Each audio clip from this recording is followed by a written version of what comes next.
Okay, so now we're going to go through chapters 3 and 4 of The Giver. So we got to a stage where the baby Gabriel is now being taken care of in the evenings with the family, with Jonas's family, and there's something very unusual about the baby, which is the color of his eyes. We learn that everybody in the community has dark eyes, except. Except this, well, this baby is one of the very unusual ones. And they wonder, and actually, what's very interesting is that the baby's eyes are very similar color to Jonas's eyes. So we've got two people who are very, very unusual. We were also told that mirrors are very rare in the community. You need to think about that. Why would they have a community where they don't allow mirrors? What's wrong with looking in a mirror? Okay, so Jonas is not really very aware of what he looks like, but other people tell him that he's got light eyes. And he's reminded of depth. He's reminded of looking into the clear water of a river when he looks in the baby's eyes. And we know that the eyes are the windows to the soul. And this is a very important thing that we're learning, something that makes Jonas stand out and makes Gabriel also an important character in the book. And he pretends not to be interested in the baby. And they ask him, Lily asks what his comfort object is called. And Father glances and says it's hippo. And Lily thinks hippo is a funny word because she has never seen a hippo before. She can only relate to the word hippo as something of one of the objects that they're given to the babies when they're little. Again, we are in a world where there are no animals. Lily is very in love with the idea of having babies and new children, and she decides that she wants to be a birth mother. And the mother says, "No way, you're not going to be a birth mother. There's very little honor in that assignment." So basically, Lily thinks that birth mothers, these are the women in the community who give birth to all the children. She thinks it's a great job because they have fun and they enjoy themselves. But her mother reminds her that it's only for 3 years. They give birth to 3 babies in 3 years, and then for the rest of their lives they become laborers, which is a job that you don't want to have. So now we're starting to learn about the structure of society in the Giver, and who is the lowest and who is the highest. So it seems that women who give birth and laborers are at the bottom of the pile. Okay, so now, and we also discover that the birth mothers don't really get to see the new children. They just give birth, and the children are taken to a nurturing center. Doesn't sound so great, does it? Like everything starts off so nice, but now, not quite sure if we like this. Okay, his mother suggests that Lily starts doing her volunteer hours. At the age of 8, you start volunteer hours, and that she works at the nurturing center. And Lily says she thinks she will. And then she's saying his name, Gabriel. She thinks he's very cute. And Jonas is a little bit annoyed with Lily. And Lily is a very talkative, outgoing person. And his voice reminds Jonas of the loudspeakers. And it seems that these loudspeakers are constantly making announcements telling people how to behave. Remember when we did our we did our lesson about dystopian society and about how society is controlled and being looked at all times. So these loudspeakers will remind you of the societies that we were talking about, because now Jonas remembers a very embarrassing moment of when there was an announcement, but the announcement was aimed at him, which means that he's being spied on just like everybody else. So it's the announcement said, "Attention, this is a reminder to male 11s that objects are not to be removed from the recreation area and that snacks are to be eaten, not hoarded." Hoarded means that you keep something for yourself. People said that during the coronavirus, everyone was hoarding toilet paper, that they were buying lots and lots of it in order to keep it for themselves. Anyway, so this was a reminder of when he took an apple home. And now first of all, he thinks about how he felt when he was really embarrassed and really sorry when these announcements were directed at him. But now he thinks a little bit more, and we understand why he took the apple. He was playing a game with his friend Asher. They were throwing the apple back and forth to each other with a game of catch. But something strange happened. When the apple went through the air, it changed. And I'm going to read the description to you so that you understand something that's going on in the story. It said, I'm here. I'm going to put a red line here. Here we are. But suddenly Jonas had noticed, following the path of the apple through the air with his eyes, that a piece of the fruit had, this was the part that he couldn't adequately understand.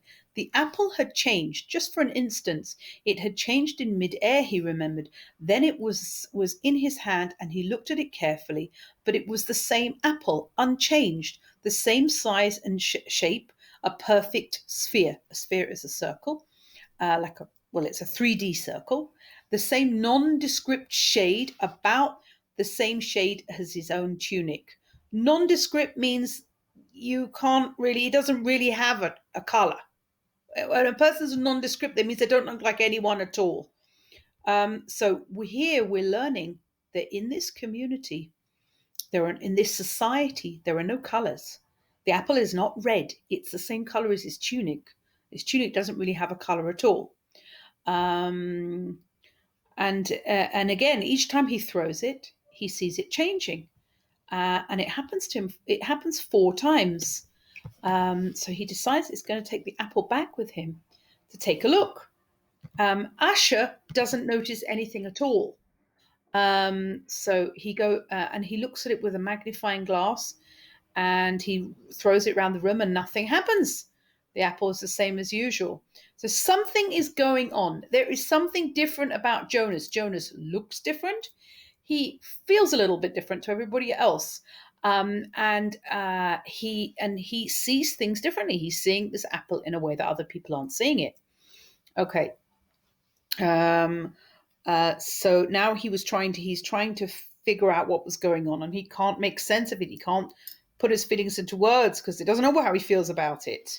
Then they do all their family stuff, and there's a quiet, reflective mood. It's a time for renewal and preparation for the day to come, because the day to come is going to be very important, because he's got his ceremony of the 12. Okay. So now he has his free hours where he gets to volunteer in chapter 4.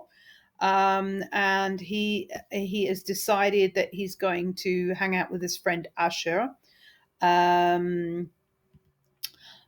He remembers a male 11 who chose to volunteer all the 4 years of his volunteer service from the age of 8 to 12 in a rehabilitation center, Merkaz Shikum.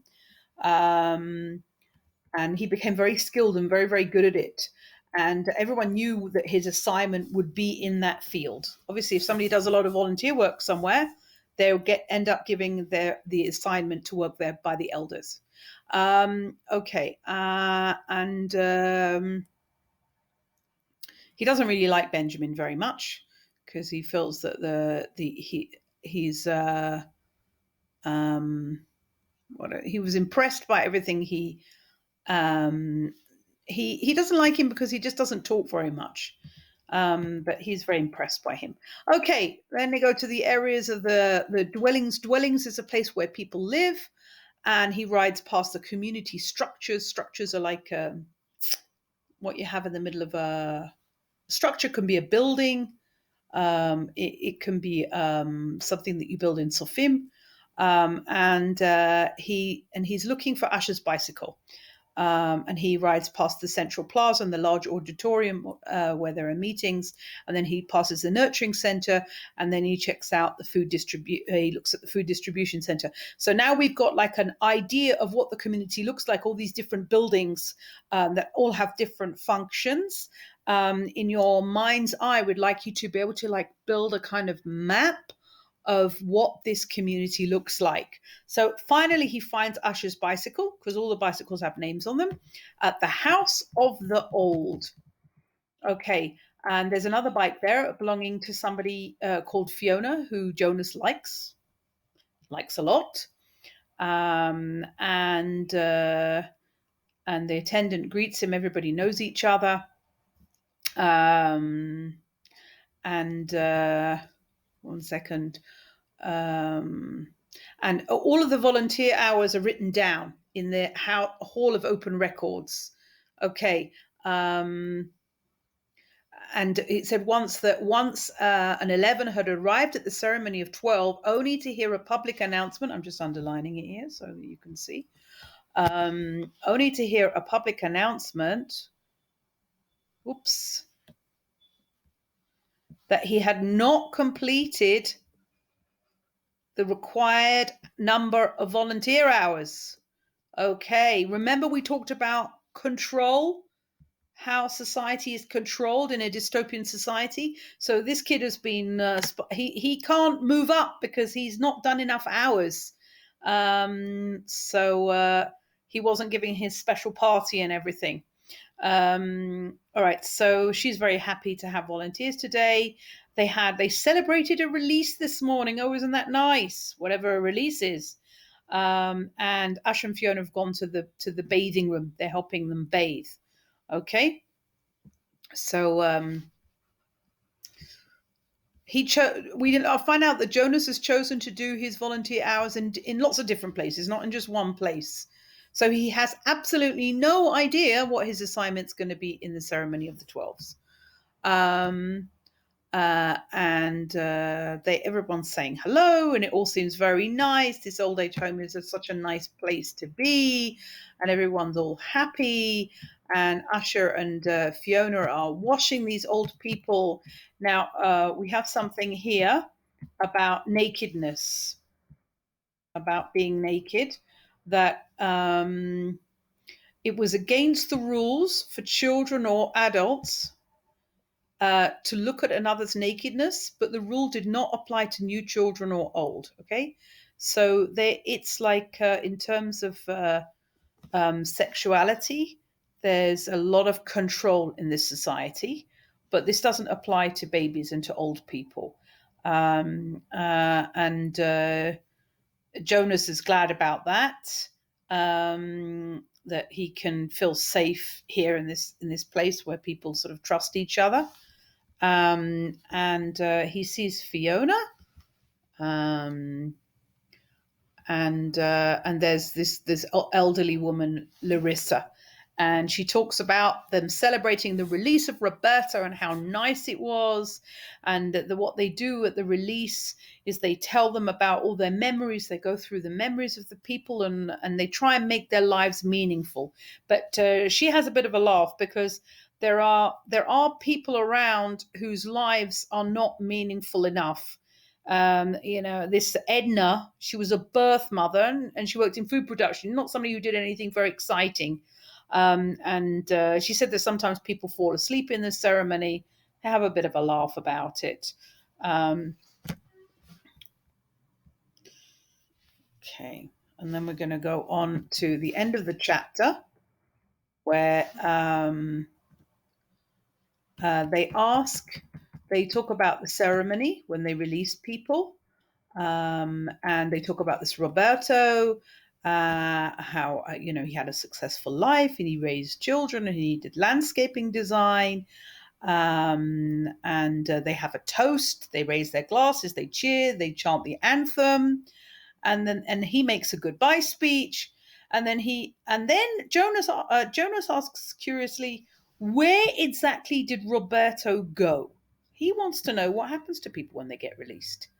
Okay. She lifted her bare, wet shoulders in a small shrug. I don't know. I don't think anybody does, except the committee. He just bowed to all of us and then walked, like they all do, through the special door in the releasing room. But you should have seen his look. Pure happiness, I call it. So he was very happy to go wherever he went, but nobody knows where he went. Okay. Sorry. Closed by mistake.